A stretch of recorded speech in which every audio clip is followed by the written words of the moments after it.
सरकार लाई है विद्यार्थियों के लिए डिजिटल लाइब्रेरी। बच्चों के उज्जवल भविष्य के लिए बिहार सरकार है सदा अग्रसर और तैयार। कक्षा 1 से कक्षा 12 तक की सभी पाठ्य पुस्तक पूरक सामग्री एवं वीडियो अब शिक्षा विभाग बिहार सरकार द्वारा विकसित पोर्टल पर है उपलब्ध। अध्ययन सामग्री देखने के लिए BEPCLots.bihar.gov.in पर विजिट करें अथवा एंड्रॉइड मोबाइल पर गूगल प्ले स्टोर से E-Lots ऐप डाउनलोड करें।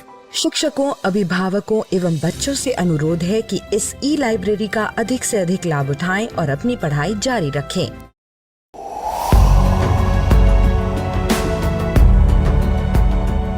छठी से 10वीं कक्षा के विद्यार्थी ध्यान से सुने। खास आपके लिए हैं इंस्पायर अवार्ड्स मानक।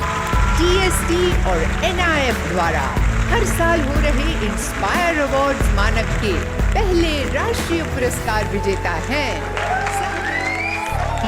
विजेता आप भी हो सकते हैं, इसलिए किसी भी क्षेत्र में साइंस और टेक्नोलॉजी पर आधारित अपने इनोवेटिव आइडियाज के साथ तैयार हो जाइए।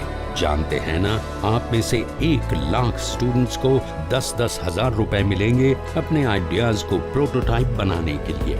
उसके बाद दुनिया सराहेगी आपका हुनर जब पहुंचेगा आपका आइडिया लोगों तक प्रोडक्ट के रूप में।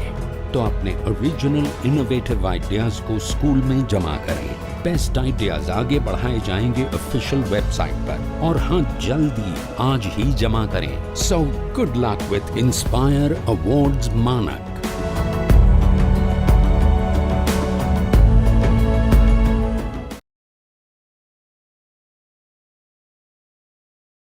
इस वीडियो में हम कुछ प्रश्न हल करेंगे, तो चलो शुरू करते हैं। तो पहला प्रश्न है कि यहाँ पर हमें x का मान निकालना है। तो ये जो चतुर्भुज यहाँ पे हमें दिया गया है, यह है ABCD, और यहाँ पर जो BA है वो CD के समांतर दिया गया है।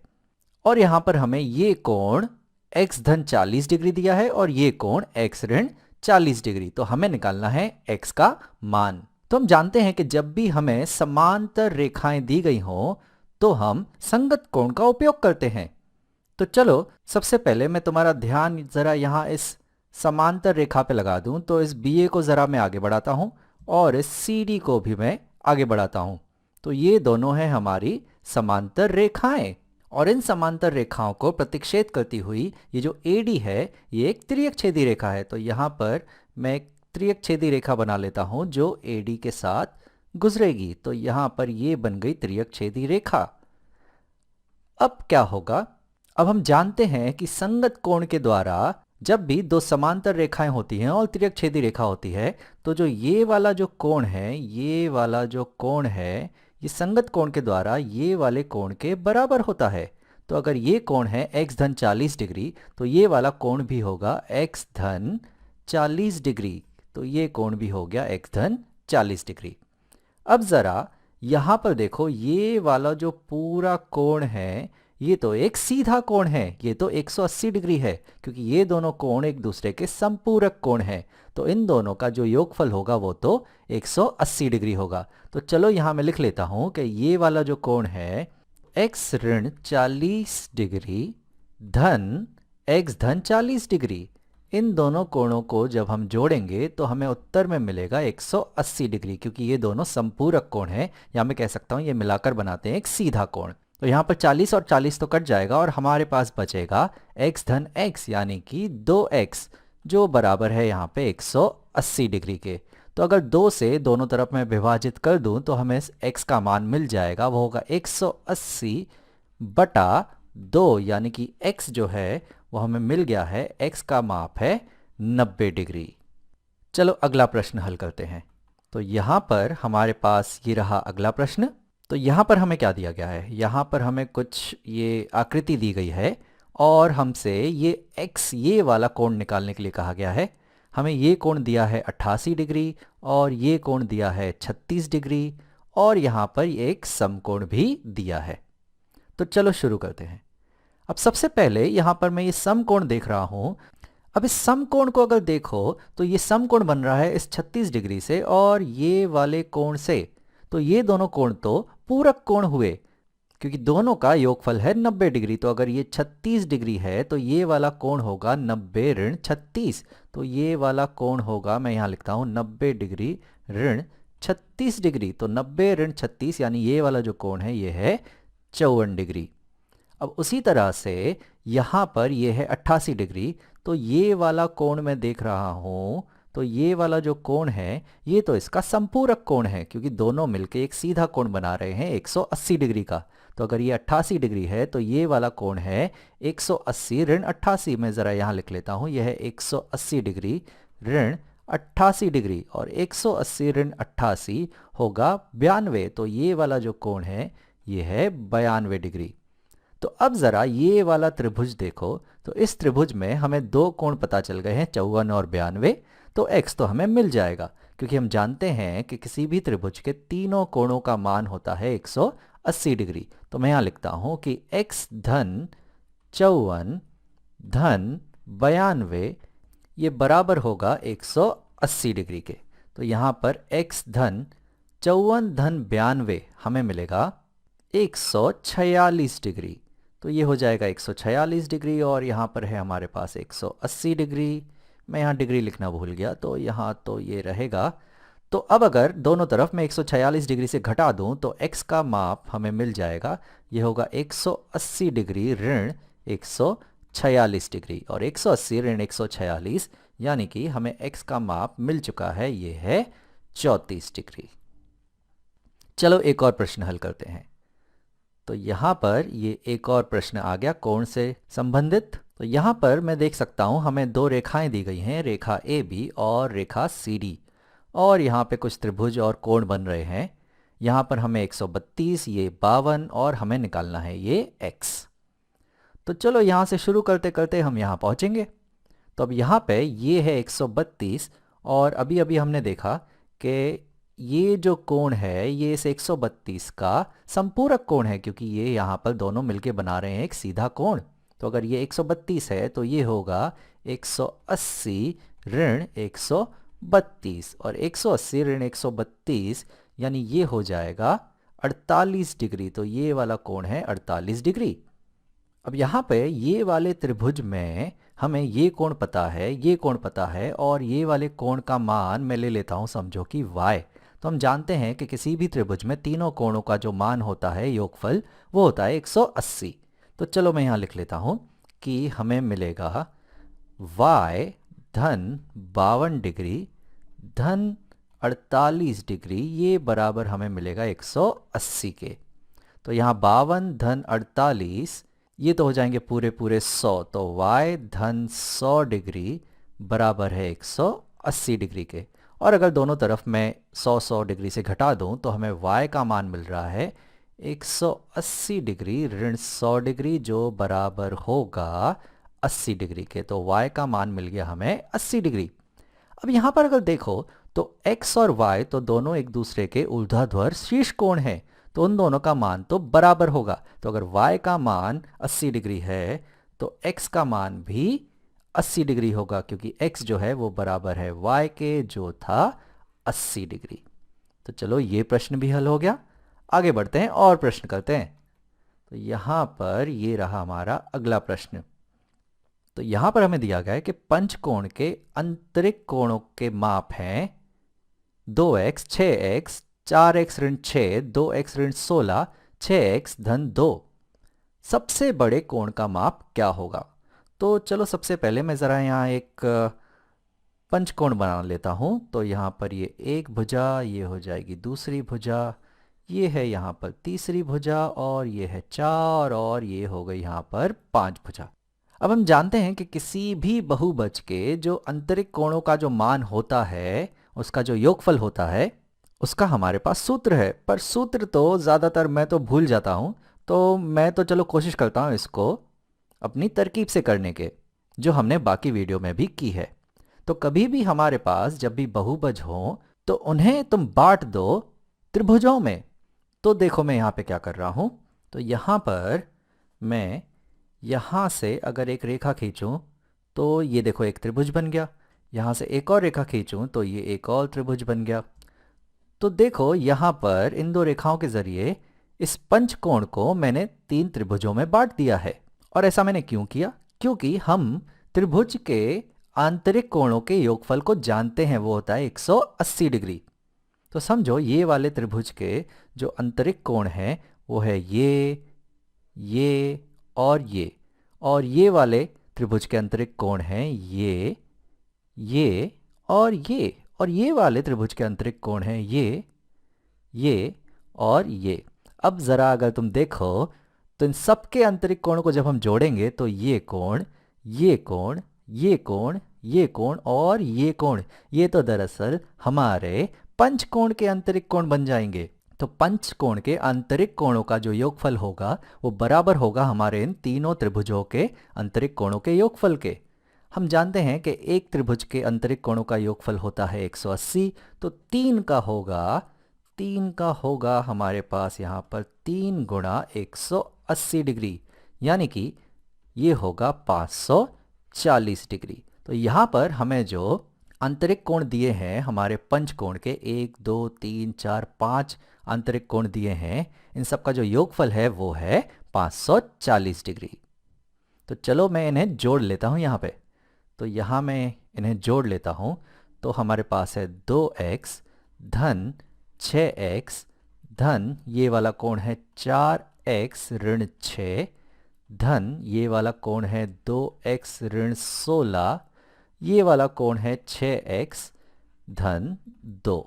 यहाँ जगह तो नहीं बची तो मैं यहाँ लिख लेता हूँ कि ये जो है ये बराबर है 540 डिग्री के। तो अब ज़रा देखो हमें क्या मिल रहा है।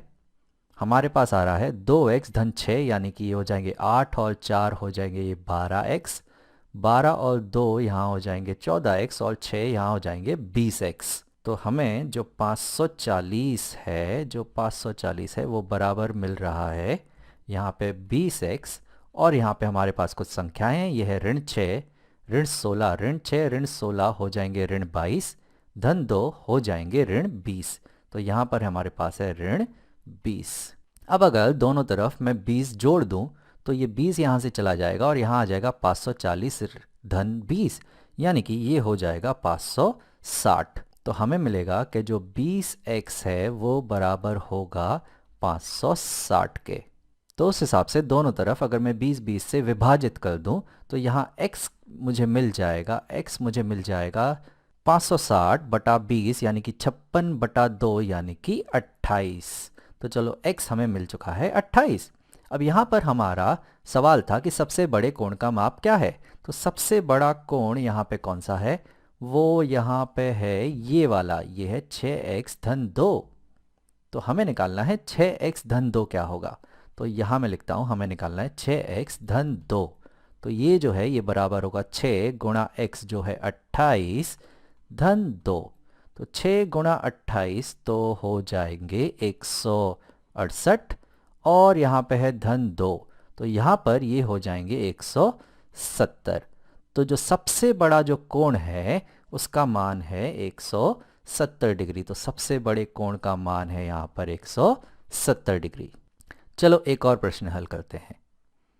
तो यहाँ पर ये लेते हैं हम हमारा आखिरी प्रश्न। एक सम षटभुज के बही कोण का माप क्या है। तो हमें यहाँ बनाना है एक सम षटभुज। तो चलो सबसे पहले मैं एक सम षटभुज बना लेता हूँ। तो ये हो जाएगी हमारी एक भुजा, ये है यहाँ पे 2, ये रहेगी तीसरी भुजा, और ये आ जाएगी यहाँ पे चौथी भुजा, ये है यहाँ पे 5, और ये हो जाएगी यहाँ छठी भुजा। तो मैंने कोशिश की है कि मैं एक सम षटभुज बना सकूं। सम षटभुज यानी कि इसकी सारी भुजाएं बराबर होती हैं, और हमें निकालना है इसके बहिष कोण का माप। तो सबसे पहले जैसे हमने अभी पिछला सवाल किया उस हिसाब से हम सबसे पहले इसके आंतरिक कोणों का माप निकालते हैं। तो चलो इस षटभुज को हम अलग अलग त्रिभुजों में बांट लें। तो मैं यहाँ से शुरू करके ये एक त्रिभुज बनेगा, यहाँ बन जाएंगे ये 2 त्रिभुज, और ये खींचने के बाद यहाँ ये तीसरा और ये चौथा त्रिभुज बनेगा। तो यहाँ बन रहे हैं 4 त्रिभुज। तो इस षटभुज के जो आंतरिक कोण होंगे उन सब का जो योगफल होगा वो बराबर होगा इन चारों त्रिभुज के कोणों के योगफल के। तो इनके जो आंतरिक कोण होते हैं वो होते हैं 180 डिग्री। तो ये हो जाएगा गुणा 4। तो इसके जो आंतरिक कोण हैं उनके योगफल होंगे 4 गुणा 180 डिग्री, और 4 गुणा 180 हमें मिलेंगे 720 डिग्री, यानी कि सारे कोणों का जो माप है वो है 720 डिग्री। अब यहाँ पे हमारे पास कितने आंतरिक कोण हैं? तो ये षटभुज है तो यहाँ तो 6 ही होंगे, तो ये है 1, ये है 2, ये है 3, ये है 4, ये है 5 और ये है 6। तो इन 6 के 6 जो आंतरिक कोण हैं उनका योगफल है 720 डिग्री। और हम जानते हैं कि ये सारे के सारे बराबर कोण हैं क्योंकि ये है समषटभुज। तो चलो इन सब को मैं ले लेता हूँ x, तो इसे मैं यहाँ लिख देता हूँ कि ऐसे मैं मान रहा हूँ x। तो ये कुल हैं 6, तो 1 2 3 4 5 6, तो हमें मिलेगा कि 6x जो है वो बराबर होगा 720 के। तो अब दोनों तरफ अगर 6 से मैं विभाजित कर दूं तो मुझे x मिल जाएगा 720 बटा 6, यानी कि 120 डिग्री। यानी कि जो आंतरिक कोण है उसका माप है 120 डिग्री। तो चलो अब हम इसके बाह्य कोण का माप निकाल लेते हैं। तो यहाँ पर मैं इसके साथ एक सीधी रेखा खींचता हूँ ताकि यहाँ पर बने एक सीधा कोण। तो ये वाला जो कोण है ये कहलाता है इसका बाह्य कोण। चलो इसको मैं नाम ले लेता हूँ, इसका नाम रख देते हैं y। तो x है आंतरिक कोण और y है बाह्य कोण। और यहाँ पे ये दोनों तो एक दूसरे के संपूरक कोण हैं, तो इन दोनों का योगफल करने पे हमें मिलेगा 180। तो यहाँ मैं लिखता हूँ कि x धन y बराबर होगा 180 डिग्री के, क्योंकि ये दोनों हैं संपूरक कोण। और x तो हम निकाल चुके हैं, ये है 120 डिग्री। तो यहाँ पर हमको जो y है वो मिल जाएगा, और वो यहाँ पर हमें मिलेगा, जब हम 120 डिग्री दोनों तरफ घटाएंगे तो y हमें मिल जाएगा 180 ऋण 120, तो y हमें मिल जाएगा 180 ऋण 120, यानी कि y हमें मिल रहा है 60 डिग्री। तो जो y है वो है हमारा बाह्य कोण, और वो हमें मिल चुका है। और ये हमें कितना मिला है? एक समषटभुज का जो बाह्य कोण होता है उसका माप होता है 60 डिग्री। तो चलो, बड़ा मजा आया इतने सारे प्रश्न हल करके। उम्मीद करता हूं तुम्हें भी उतना ही मजा आया होगा।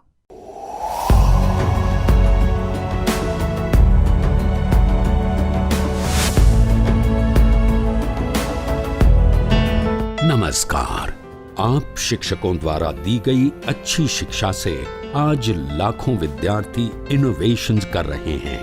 उन सभी को इंस्पायर अवार्ड्स मानक में हिस्सा लेने प्रोत्साहित कीजिए। करना है इतना कि आपके विद्यालय के 6ठी से 10वीं कक्षा के छात्र और छात्राएं साइंस और टेक्नोलॉजी पर आधारित अपने इनोवेटिव आइडियाज आपके पास जमा करें, ताकि वो DST और NIF द्वारा आयोजित इंस्पायर अवार्ड्स मानक प्रतियोगिता में हिस्सा ले सकें। 1 लाख छात्रों को 10-10 हजार रुपए मिलेंगे अपने आइडियाज को प्रोटोटाइप्स बनाने के लिए। फिर छात्र डिस्ट्रिक्ट, स्टेट और नेशनल लेवल पर अपने इनोवेशंस को दिखाएंगे, फिर प्राइजेस और सम्मान पाएंगे।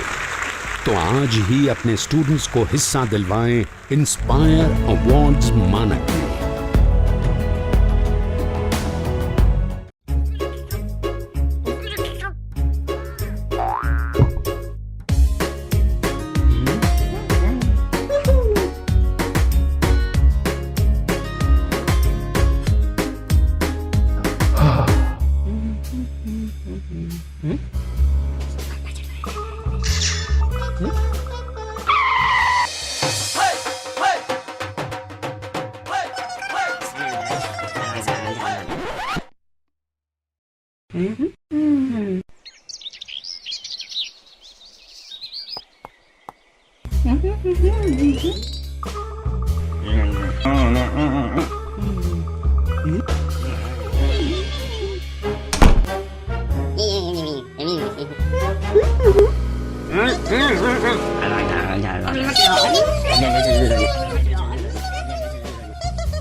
Covid ka kaya naman dia kata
नमस्कार। आज मैं पुनः आपके समक्ष एक नए पाठ को लेकर प्रस्तुत हूँ, जिसका शीर्षक है भारत माता। जैसा कि शीर्षक से ही हमें यह पता चल जाता है कि आज जो कविता हम पढ़ने जा रहे हैं वह हमारे देश, हमारी मातृभूमि से जुड़ी हुई है। यह कविता आधुनिक हिंदी के उत्कृष्ट प्रगीतों में शामिल की जाती है। कविता के रचयिता हैं प्रकृति के सुकुमार कवि सुमित्रा नंदन पंत। प्रकृति सौंदर्य की कविता के लिए विख्यात कवि की रचनाओं में यह कविता हिंदी की यथार्थवादी कविता के एक नए उन्मेष की तरह है। कविता को पढ़ने से पहले आइए हम कवि सुमित्रा नंदन पंत का एक संक्षिप्त परिचय देखें। आप जो ये तस्वीर देख रहे हैं, यह तस्वीर है सुमित्रा नंदन पंत की। इनका समय 20 मई 1900 ईस्वी से 29 दिसंबर 1977 ईस्वी का है, अर्थात इनका जन्म 20 मई 1900 ईस्वी को तथा इनका निधन 29 दिसंबर 1977 ईस्वी का है। आप देख सकते हैं, मैंने यहाँ लिखा है जन्म 20 मई 1900 ईस्वी, जन्म स्थान अल्मोड़ा, अल्मोड़ा के कौसानी में उत्तरांचल। सुमित्रा नंदन पंत छायावादी काव्यधारा के प्रमुख कवि हैं। इनकी प्रमुख कृतियाँ हैं उच्छ्वास, पल्लव, वीणा, ग्रंथि, गुंजन, युगांत, युगवाणी, स्वर्णधूलि, ग्राम्या, स्वर्ण किरण, युगपथ आदि। पंत जी की अंतिम काव्य है लोकायतन। यह प्रश्न अक्सर पूछा भी जाता है। पंत जी को भारतीय ज्ञानपीठ चिदंबरा के लिए मिला। आप देख सकते हैं, यहाँ मैंने लिखा है सुमित्रा नंदन पंत अरविंद दर्शन से प्रभावित थे।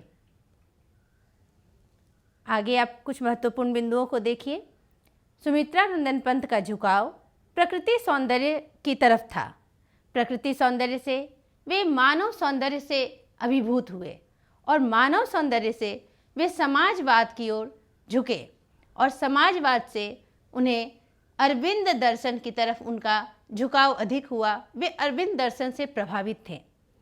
प्रकृति के सुकुमार कवि पंत कहे जाते हैं। भारत माता जो कविता हम पढ़ने जा रहे हैं वह एक यथार्थवादी कविता है। भारत माता कविता ग्राम्या में संकलित है। पंत जी का आरंभिक काव्य प्रकृति प्रेम और शिशु सुलभ जिज्ञासा को लेकर प्रकट हुआ। पंत जी प्रवृत्ति से छायावादी हैं, परंतु उनके विचार उदार मानवतावादी हैं। युगबोध के अनुसार अपनी काव्य अनुभूति का विस्तार करते रहना पंत जी की काव्य चेतना की विशेषता है। पंत जी मानवतावादी कवि थे जो मानव इतिहास के नित्य विकास में विश्वास करता है। वे अतिवादिता एवं संकीर्णता के घोर विरोधी रहे। उनका अंतिम काव्य लोकायतन है जो उनके परिपक्व चिंतन को समेट देता है। छायावादियों में सबसे पहले स्वीकृति इन्हें ही मिली। अपने समय के विभिन्न राजनैतिक वैचारिक आंदोलनों से पंत प्रेरित तथा प्रभावित होते रहे हैं। मार्क्सवाद और गांधीवाद के साथ साथ इन पर अरविंद दर्शन का भी प्रभाव पड़ा। पंत जी की कविताओं का पहला आकर्षण इनकी कोमल भावना और तदनुरूप शब्द योजना है। इनके काव्य का श्रेष्ठ अंश इनके प्रकृति चित्रण में मिलता है। इन प्रकृति चित्रों का विस्तार वैयक्तिकता और स्वातंत्र्य चेतना में होता है। प्रकृति प्रेम का संबंध देश प्रेम से है। आचार्य रामचंद्र शुक्ल कहते हैं कि यदि किसी को अपने देश से प्रेम है तो उसे अपने देश के मनुष्य, पशु पक्षी, लता, गुल्म, पेड़ पत्ते, कर्ण, पर्वत, नदी, निर्झर सबसे प्रेम होगा। छायावादी काव्य की प्रकृति हम में आलोचनात्मक विवेक और संवेगात्मक विक्षोभ पैदा करने में समर्थ है, ताकि हम विकास के अपने मॉडल को पहचान सकें और अपनी इस धरती को अधिक सुंदर बना सकें। अतीत के गरिमा गान द्वारा अब तक भारत का ऐसा चित्र खींचा गया था जो ऐतिहासिक चाहे जितना रहा हो, वर्तमान को देखते हुए वास्तविक प्रतीत नहीं होता था। धन, वैभव, शिक्षा, संस्कृति, जीवन शैली आदि तमाम दृष्टियों से पिछड़ा हुआ, धुंधला और मटमैला दिखाई पड़ता यह देश हमारा वही भारत है जो अतीत में कभी सभ्य, सुसंस्कृत ज्ञानी और वैभवशाली रहा था। सुमित्रा नंदन पंत ने यहाँ भारत माता कविता के माध्यम से इसी भारत का यथातथ्य चित्र प्रस्तुत किया है। कविता इस प्रकार है। भारत माता ग्रामवासिनी, खेतों में फैला है श्यामल, धूल भरा मैला सा आंचल, गंगा यमुना में आंसू जल, मिट्टी की प्रतिमा उदासिनी। भारत माता ग्रामवासिनी। दैन्य जरित अपलक नत चितवन, अधरों में चिर नीरव रोदन, युग युग के तम से विषन्न मन, वह अपने घर में प्रवासिनी। 30 कोटि संतान नग्न तन, अर्धक्षुधित शोषित निरस्त्र जन, मूढ़ असभ्य अशिक्षित निर्धन, नतमस्तक तरुतल निवासिनी। भारत माता ग्रामवासिनी। स्वर्ण सस्य पर पदतल लुंठित, धरती सा सहिष्णु मन कुंठित, क्रंदन कंपित अधर मौन स्मित, राहु ग्रसित शारदेन्दु हासिनी। चिंतित भ्रिकुटी क्षितिज तिमिरांकित, नमित नयन नव वाष्पाच्छादित, आनंद श्री छाया शशि उपमित, ज्ञान मूढ़ गीता प्रकाशिनी। सफल आज उसका तप संयम, पिला अहिंसा स्तन्य सुधोपम, हरती जन मन भय भवतम भ्रम, जग जननी जीवन विकासिनी। भारत माता ग्रामवासिनी। कवि सुमित्रा नंदन पंत कहते हैं कि भारत माता ग्रामवासिनी अर्थात भारत माता की आत्मा गांव में निवास करती है। भारत माता के असली स्वरूप को देखना है तो हमें भारत के गांव में जाना होगा। भारत माता इन ग्रामीणों के रूप में है। खेतों में फैला है श्यामल, धूल भरा मैला सा आंचल अर्थात दूर दूर फैले हुए इनके श्यामल रंग के खेत नहीं हैं, बल्कि वह धूल से भरे हुए आंचल हैं। सस्य श्यामला धरती आज धूल धूसरित हो गई है। गंगा यमुना में आंसू जल, मिट्टी की प्रतिमा उदासिनी अर्थात गंगा और यमुना में भारत माता के आंसुओं का जल है। भारतीयों की दीनता को देखकर मानो भारत माता करुणा के आंसू बहा रही हैं। वे आंसू ही गंगा यमुना आदि नदियों की जलधारा के रूप में प्रवाहित हो रही हैं। भारत माता मिट्टी की उदास प्रतिमा के रूप में दिखाई पड़ रही हैं। इनकी मिट्टी में पहले जैसी प्रतिभा और यश नहीं है, आज वह उदास हो गई हैं। आगे कहते हैं कवि कि दैन्य जरित अपलक नत चितवन, अधरों में चिर नीरव रोदन, युग युग के तम से विषन्न मन, वह अपने घर में प्रवासिनी। कवि कहते हैं कि भारत माता दीनता से दुखी होकर अपनी आंखें नीचे की हुई हैं। होठों पर निःशब्द रोदन है और युगों से यहाँ छाए हुए अंधकार से वे त्रस्त हैं। वह अपने ही घर में प्रवासिनी हो गई हैं अर्थात बेगानी हो गई हैं। कवि का मानना है कि अभाव और गरीबी से ग्रस्त भारत का चित्र विकृत हो गया है।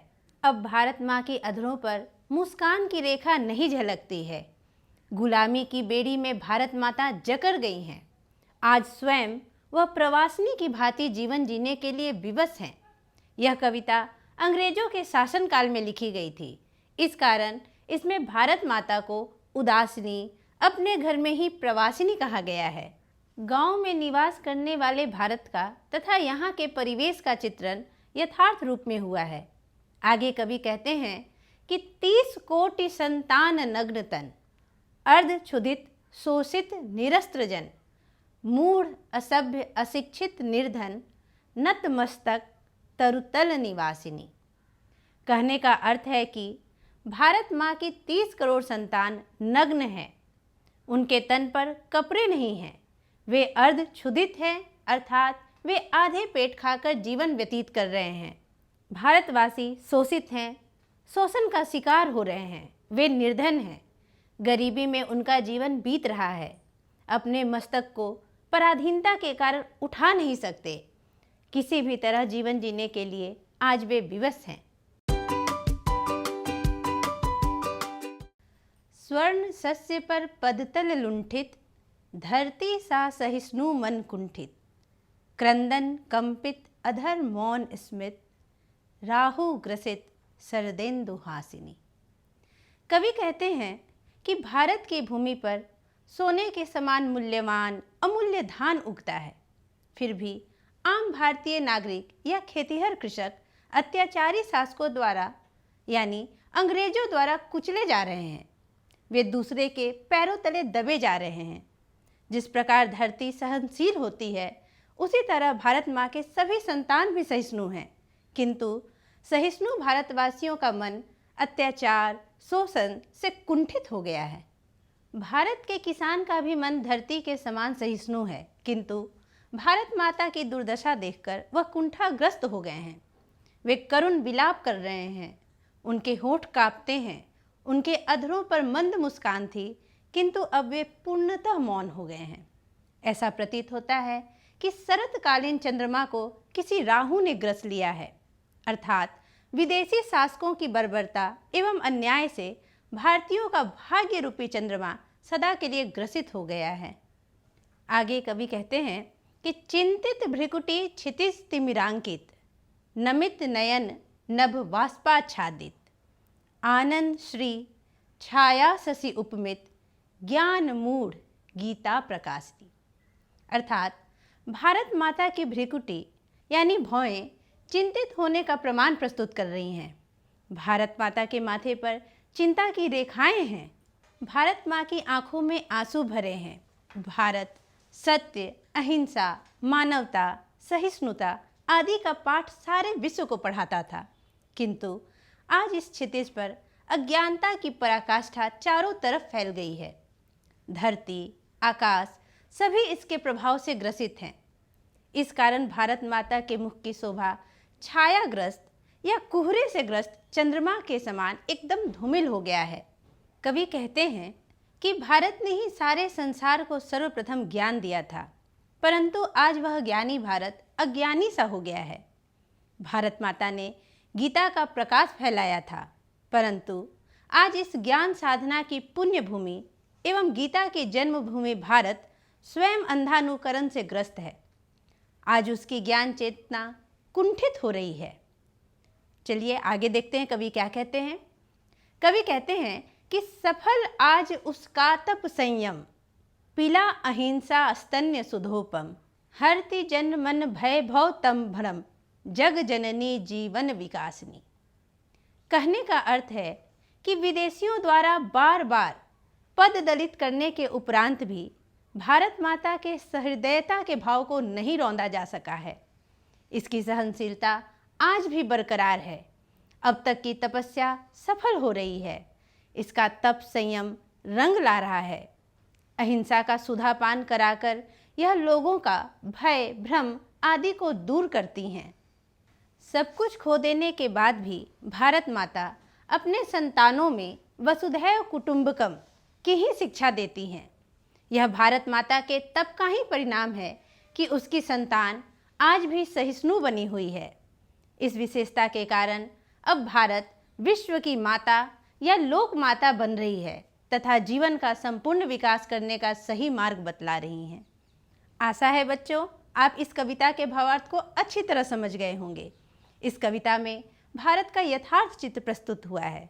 कवि कविता में भारत माता के प्रवासिनी होने का उल्लेख कर इस तथ्य को प्रस्तुत करना चाहते हैं कि भारत गाँव का देश है।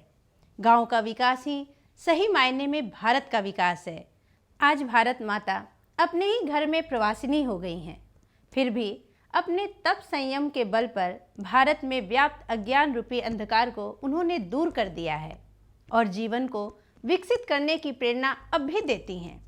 भारत माँ के सच्चे दर्शन भारत के ग्राम में ही संभव हैं। तो आइए अब हम कविता से संबंधित कुछ महत्वपूर्ण बिंदुओं को देखें। पहला और प्रमुख बिंदु है कि भारत माता के जो दर्शन हैं वह हमें कहाँ होते हैं? ग्रामीणों में होते हैं। दूसरा है भारत माता की आत्मा गांव में निवास करती है। पूरी कविता को पढ़ने पे पता चलता है कि पंत जी यह बताना चाहते हैं कि भारत माता की आत्मा गांव में निवास करती है। तीसरा महत्वपूर्ण बिंदु है कि यह कविता अंग्रेजों के शासनकाल में लिखी गई थी। आगे देखिए, राष्ट्र प्रेम एवं प्रगतिवादी दृष्टिकोण इस कविता में समस्त जगह दिखाई पड़ता है। कविता में जब हम भारत माता की बात करते हैं, यानी अपनी धरती की बात करते हैं, अपने देश की बात करते हैं, तो वहाँ राष्ट्र प्रेम है एवं प्रगतिवादी दृष्टिकोण। यह क्या है? प्रगतिवादी दृष्टिकोण का अर्थ है कि यथार्थ चीज़ों को रखा गया है, काल्पनिक बातें नहीं की गई हैं। आगे देखिए, भाषा जो है वह तत्सम प्रधान है। पूरी कविता को आप पढ़िएगा तो कई ऐसे शब्द आए हैं जिनका अर्थ हमें सोचना पड़ता है कि वह अर्थ क्या होगा। शुद्ध परिनिष्ठित भाषा का प्रयोग किया गया है और प्रतीक भी हैं, उपमान भी है। भारत माता को कई शब्दों से, संबोधनों से उपमा दिया गया है उनका। आगे देखिए, आज़ादी के पूर्व की रचना होने के कारण जनसंख्या 30 करोड़ कही गई है। कविता में एक जगह पंक्ति है कि 30 कोटि संतान अर्धनग्न। वहाँ कहा गया है कि 30 कोटि संतान, यानी 30 करोड़ संतान की बातें कही गई हैं। आगे, सत्य, अहिंसा एवं मानव प्रेम के सिद्धांतों की व्यंजना है। संपूर्ण कविता को जब हम पढ़ते हैं तो वहाँ पंत ने कविता के माध्यम से सत्य, अहिंसा एवं मानव प्रेम के सिद्धांतों को रखा है, बताया है। गीता के आध्यात्मिक संदेश का महत्व भी वहाँ बताया गया है। कहा गया है गीता प्रकाशिनी। भारत माता को गीता प्रकाशिनी कहकर संबोधित किया गया है, यानी गीता के आध्यात्मिक संदेश का वहाँ महत्व दर्शाया गया है।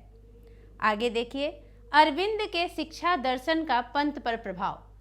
जब हम सुमित्रानंदन पंत की कविता को पढ़ते हैं तो उससे पहले कवि परिचय दिया हुआ है और वहाँ लिखा हुआ है कि कवि पंत अरविंद दर्शन से प्रभावित थे।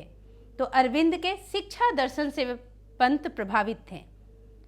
पूरी कविता, चूँकि सुमित्रानंदन पंत छायावादी हैं, इसीलिए पूरी कविता जब हम पढ़ते हैं तो उसमें छायावादी काव्यधारा तो दृष्टिगत होती ही है, साथ ही प्रगतिवादी दृष्टिकोण भी दिखाई पड़ता है। छायावादी काव्यधारा में अनुभूति और सौंदर्य के स्तर पर प्रायः मानव और प्रकृति के भावों और रूपों का तादात्म्य दिखाई पड़ता है। कहने का अर्थ यह है कि छायावादी काव्यधारा के अंतर्गत सुमित्रानंदन पंत आते हैं, उनकी रचनाएं आती हैं, लेकिन साथ ही साथ प्रगतिवादी दृष्टिकोण भी वहाँ दिखाई पड़ता है। क्यों? क्योंकि जब हम भारत माता को पढ़ते हैं तो वहाँ अनुभूति के स्तर पर, यानी भारत माता, हमारा देश, हमारा भारत, हमारी धरती, उसे हम माँ के रूप में महसूस करते हैं। कवि ने पूरी रचना में भारत को माता के रूप में दर्शाया है। और सौंदर्य के स्तर पर कहने का अर्थ यह है कि ऐसा नहीं है कि भारत माँ का सौंदर्य केवल प्रकृति चित्रण के रूप में दिखाया गया है, बल्कि यथार्थवादी दृष्टिकोण के स्तर पर वहाँ दिखाया गया है। इसीलिए मानव और प्रकृति, यहाँ आप देख सकते हैं ये दो शब्द लिखा हुआ है, मानव और प्रकृति के भावों और रूपों का तादात्म्य दिखाई पड़ता है। यानी कि भारत माता क्या है? देश मानव से बना है, हम देशवासी हैं, भारतवासी हैं, उससे भारत माता बनी है। तो वहाँ मानव और प्रकृति दो रूपों में हम मान सकते हैं। एक तो नेचर जिसको हम कहते हैं प्राकृतिक दृष्टि से, और एक प्रकृति स्वभाव को भी कहते हैं। तो भारतवासियों की जो स्थिति थी उसे भारत माता के रूप में कवि ने दर्शाया है। ये कुछ महत्वपूर्ण बिंदु थे जिन्हें हमने जाना। अब हम कुछ शब्द निधि को देखेंगे, अर्थात शब्दार्थ को जानेंगे। ये कुछ शब्दार्थ हैं। बच्चों, पूरी कविता को जब आप पढ़े होंगे तो आपने देखा होगा कि कविता में जितने भी शब्द आए हैं, पंत जी ने जिन जिन शब्दों का प्रयोग किया है वह बिल्कुल परिनिष्ठित और शुद्ध हिंदी है। देखिए, वहाँ जो प्रयोग किए गए हैं शब्द, उनमें है श्यामल। श्यामल का अर्थ होता है सांवला। दैन्य, दैन्य का अर्थ है दीनता, अभाव या गरीबी। जड़ित, जड़ित का अर्थ होता है स्थिर या चेतनाहीन, जिसमें चेतना न हो। नत, नत का अर्थ है झुका हुआ। चितवन, चितवन जैसे शब्द आए हैं, चितवन का अर्थ होता है दृष्टि। चीर, चीर शब्द आपने सुना होगा, यह अक्सर आता भी है। तो चीर का अर्थ होता है पुराना या अस्थाई। नीरव, नीरव का अर्थ है निःशब्द या ध्वनिहीन, जिसमें ध्वनि न हो। तम, तम का अर्थ है अंधकार। विषण्ण, विषण्ण का अर्थ होता है विषाद में। प्रवासिनी, भारत माता के लिए प्रवासिनी शब्द का प्रयोग किया है पंत ने, तो प्रवासिनी का अर्थ होता है बेगानी या विदेशनी, विदेश में निवास करने वाली या बेगानी। क्षुधित, क्षुधित शब्द का भी प्रयोग है, क्षुधित का अर्थ होता है भूखा। निरस्त्र जन, निरस्त्र जन का अर्थ होता है निहत्थे लोग। सस्य, सस्य का अर्थ है फसल।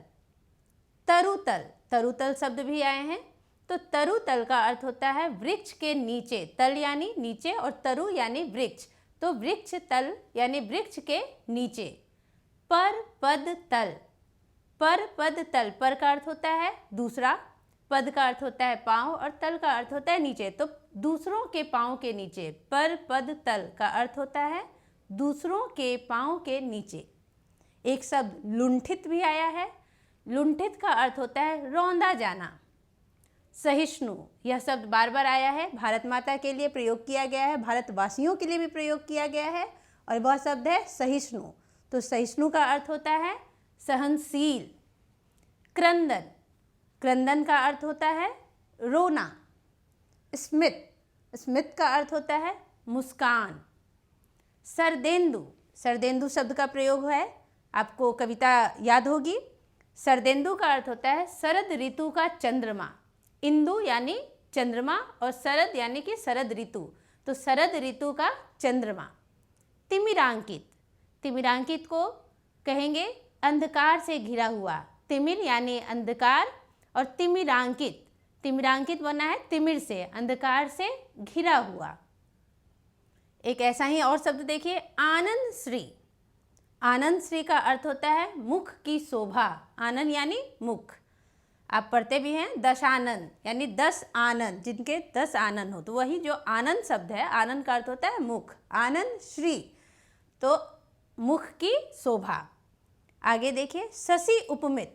शशि उपमित का अर्थ होता है चंद्रमा से दी गई उपमा। मैंने आपको बताया भी था कि कविता में उपमा है, प्रतीक की व्यंजना की गई है, तत्सम प्रधान शब्द हैं। आप देख सकते हैं ये सारे शब्द तत्सम प्रधान है, जिसका अर्थ मैंने आपको अभी बताया।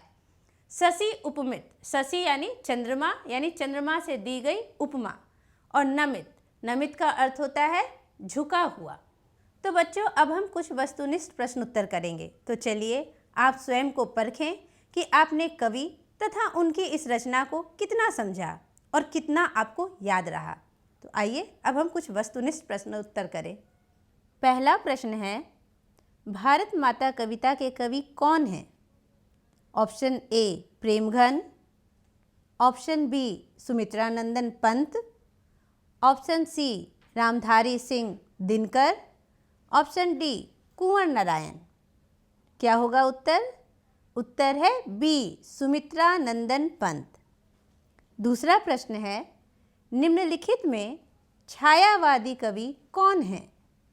ए Pant, option B Dinkar, option C Guru Nanak, option D Raskhan. क्या होगा उत्तर? सही उत्तर है ऑप्शन ए पंत। छायावादी कवि पंत हैं। पंत को किस रचना पर भारतीय ज्ञानपीठ पुरस्कार मिला? तीसरे प्रश्न का ऑप्शन है A Gramya, option B Veena, option C Chidambara, option D Gunjan. सही उत्तर है सी चिदम्बरा। पंत को चिदम्बरा पर भारतीय ज्ञानपीठ पुरस्कार मिला। चौथा प्रश्न है, पंत का अंतिम काव्य कौन सा है? Option A Pallav, option B Veena, option C Yugpath, option D Lokayatan. सही उत्तर है ऑप्शन डी लोकायतन। पांचवा प्रश्न है, भारत माता कविता किस पुस्तक में संकलित है? Option A Swarna Kiran, option B Pallav, option C Gramya, option D Yugpath. क्या होगा सही उत्तर? जी हाँ, सही उत्तर है ऑप्शन सी ग्राम्या। भारत माता कविता ग्राम्या में संकलित है। छठा प्रश्न है, भारत माता कविता में भारत का कैसा चित्र प्रस्तुत होता है? ऑप्शन ए मानवतावादी का चित्र, ऑप्शन बी यथातथ्य चित्र, ऑप्शन सी क्रांतिकारी चित्र या ऑप्शन डी देश प्रेम का चित्र। ऑप्शन बी है सही उत्तर, यथातथ्य चित्र। भारत माता कविता में भारत का यथातथ्य चित्र प्रस्तुत किया गया है।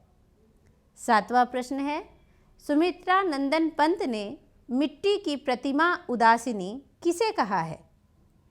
Option A Bharat Mata, option B माता, option C Saraswati, option D मूर्ति। क्या होगा सही उत्तर? सही उत्तर है ए भारत माता। सुमित्रा नंदन पंत ने मिट्टी की प्रतिमा उदासिनी भारत माता को कहा है। 8वां प्रश्न है, 30 कोटि संतान नग्न तन किस कविता की पंक्ति है? ऑप्शन ए हमारी नींद, ऑप्शन बी अक्षर ज्ञान, ऑप्शन सी स्वदेशी, ऑप्शन डी भारत माता। सही उत्तर है ऑप्शन डी भारत माता। 9वां प्रश्न है, कवि पंत के अनुसार कौन अपने घर में ही प्रवासी है? ऑप्शन ए भारतवासी, ऑप्शन बी देशभक्त, option C Bharat Mata, option D जनता। क्या होगा सही उत्तर? सही उत्तर है सी भारत माता। 10वां प्रश्न है, सुमित्रा नंदन पंत का देहावसान कब हुआ?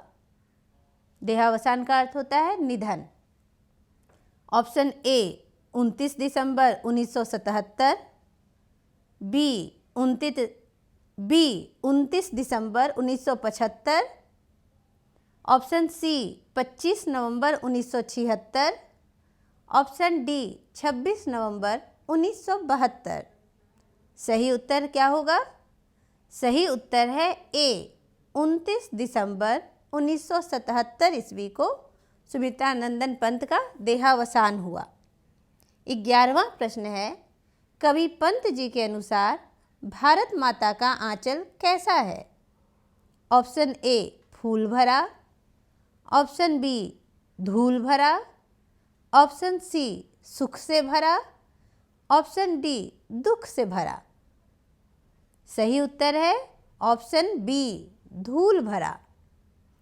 12वां प्रश्न है, कवि के अनुसार भारत माता के कितने संतान नग्न तन भूखे अशिक्षित और निर्धन हैं? Option A 30 crore, option B 40 crore, option C 50 crore, option D 60 crore. सही उत्तर है ऑप्शन ए 30 करोड़। 30 करोड़ भारत माता के संतान नग्न तन भूखे अशिक्षित और निर्धन हैं। 13वां प्रश्न है, कवि पंत के अनुसार भारत माता हैं क्या हैं?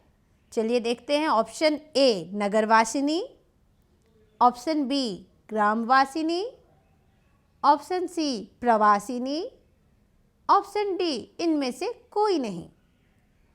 सही उत्तर है ऑप्शन बी भारत माता ग्रामवासिनी है। 14वां प्रश्न है, पंत जी के अनुसार भारत माता हैं। चलिए यहाँ भी देखते हैं क्या है ऑप्शन।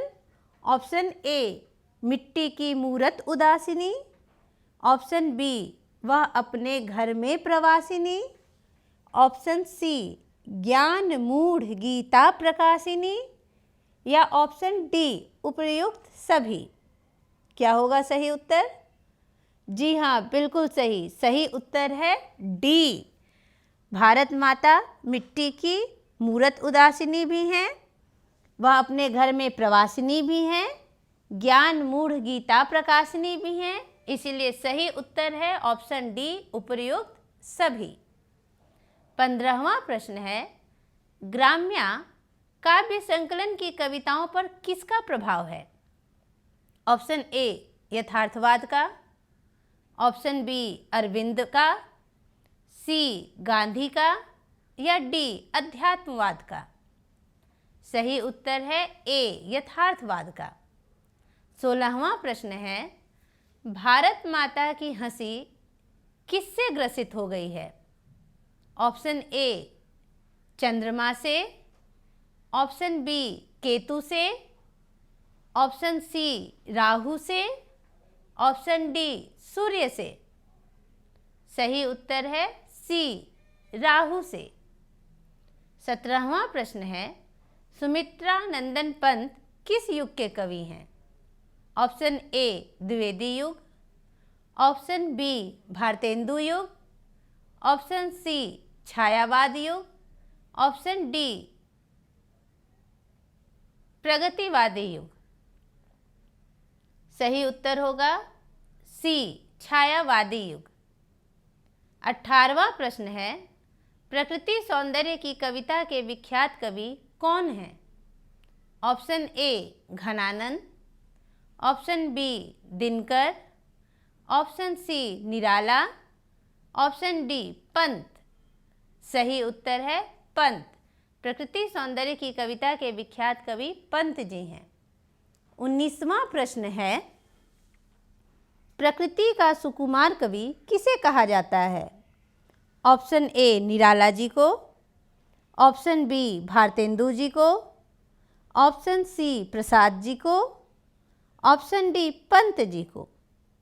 सही उत्तर है ऑप्शन डी पंत जी। सुमित्रा नंदन पंत प्रकृति के सुकुमार कवि कहे जाते हैं। 20वां प्रश्न है, सहिष्णु का अर्थ होता है ए सहनशील, ऑप्शन बी संवेदनशील, ऑप्शन सी उष्मा सहित, या ऑप्शन डी इनमें से कोई नहीं। सही उत्तर है ऑप्शन ए सहनशील। सहिष्णु का सही अर्थ है सहनशील। नए आइडियाज और इनोवेशन को आगे बढ़ाने का दुनिया का सबसे बड़ा मंच है इंस्पायर अवार्ड्स मानक, जहां कक्षा 6 से 10 तक के छात्र साइंस और टेक्नोलॉजी से संबंधित अपने आइडियाज और इनोवेशन को देश दुनिया तक पहुंचाने का मौका पा सकते हैं। स्कूल के माध्यम से जल्द अपने आइडिया को इंस्पायर अवार्ड मानक के वेब पोर्टल पर जमा करवाएं और अपने इनोवेटिव यात्रा की शुरुआत करें। ये करेगा आपके सपनों को साकार और एक नए नवसर्जक भारत का निर्माण। इंस्पायर अवार्ड्स मानक, इंस्पायरिंग इनोवेटर्स ऑफ टुमारो। ज्यादा जानकारी के लिए www.inspireawards-bst.gov.in पर जाएं।